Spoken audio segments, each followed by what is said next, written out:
লাগে তেওঁকেইজনে বুবুল আনচাৰী ভায়েকক দিছে আমাক বুবুল আনচাৰীক লাগে আমাৰ বেপাৰী সন্তান নহ'লে নহ'ব আৰু তেওঁলোকে কেলে মাৰিলে কি কাৰণে মাৰিলে সেইটো পইচা তেওঁলোকে পাইপৰ পইচা দিব লাগিব আৰু যিজনক মাৰিলে দুখী সেইজনক ট্ৰিটমেণ্টৰ পইচা দিব লাগিব আৰু তেওঁক ক্ষমা বিচাৰিবলৈ থৈছিলে কি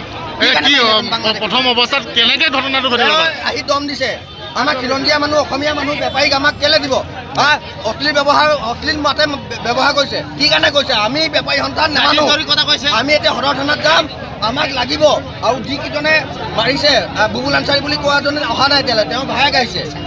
বুবুল আনচাৰীক লাগে আমাক নহালৈকে আমি ইয়াত আমি বেপাৰী সন্তান এটা বস্তু নিবিকো তাৰমানে বুবুল আনচাৰী মাৰপিট কৰিছে ভায়েকে মাৰপিট কৰা নাছিল নেকি ভায়েকক কৈছে আৰক্ষীয়ে আমাক সদৰ থানা আৰক্ষীক আমি কৈছো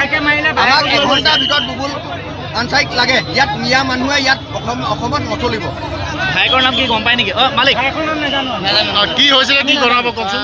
ফাৰ্ষ্ট টাইমে নাৰিকল এটাৰ দাম ধৰোঁতে এনেকুৱা কেছ হৈ গৈছে নাৰিকল এটা দাম দৰ কৰিছিলে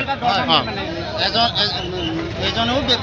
বেপাৰী নাছিলে বেপাৰীয়ে হয় কিন্তু তাৰ গাড়ী নাছিলে দাম দৰ কৰিছে কাষ্টমাৰ সি হয় বেপাৰী আছে বেপাৰীয়ে ক'লে 70 টকা বোলে তই ক'ৰ বোলে মিৰি পেলা তই ইয়াত বোলে তই তাই পাই পেলাই ইমান দাম কৈছ জাতিৰ দৰি কথা কৈ আছে এই ল'ৰাজনে ক'লে কেলে জাতিৰ দৰি কথা কৈছে এনেকৈ কওঁতে মীমাংসা হ'ল তাৰপিছত ই আকৌ পাৰ্টি লৈ পেলাই ঘূৰি আহি পাৰ্টি লৈ মাৰপিট কৰিছে কোনে মাৰপিট কৰিছিলে বুবু আনচাৰী নে কি নাম এতিয়া যাক নিলে তেওঁ নহয় তেওঁৰ ককায়েক আমি প্ৰশাসনক এইটোৱে ভাল পাইছোঁ যে প্ৰশাসনে বুবু আনচাৰীক এৰেষ্ট কৰিব নোৱাৰা জহত আমাৰ নিৰ্দেশ মতে তাৰ ভাই ককাই এজনক এৰেষ্ট কৰি লৈ গৈছে প্ৰশাসনৰ পাললৈ আমি ধন্যবাদ যিজনক মাৰিলে তেওঁ চিভিলত আছে নেকি যাক যোনে মাৰ খালে তাৰ নামটো কি মানৱ পেগু ঘৰ ক'ত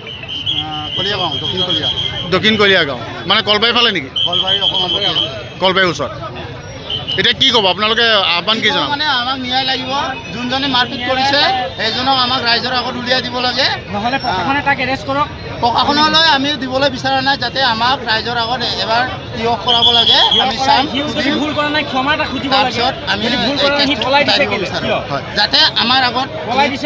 নহয় প্ৰশাসন আছে প্ৰশাসন থকাৰ পিছত আকৌ আপোনালোকৰ মাজত প্ৰশাসনে তেওঁক আনি দিয়াটো ন্যায়সংগত নহয় কিন্তু তাৰ ক্ষমা যুক্তি এটা আছে ক্ষমা খোজাটো বেলেগ কথা কিন্তু ক্ষমা যুক্তি এটা আছে ৰাইজৰ আগত মানে তেখেতে ক্ষমা খুজিব লাগে যে মোৰ ভুল হ'ল তাই সেইটো নকৰি এতিয়া পলাই দিছে আমি সেইটো কাৰণে এনেকুৱা এটা ঘটনা কৰিবলৈ বাধ্য হৈছোঁ মানে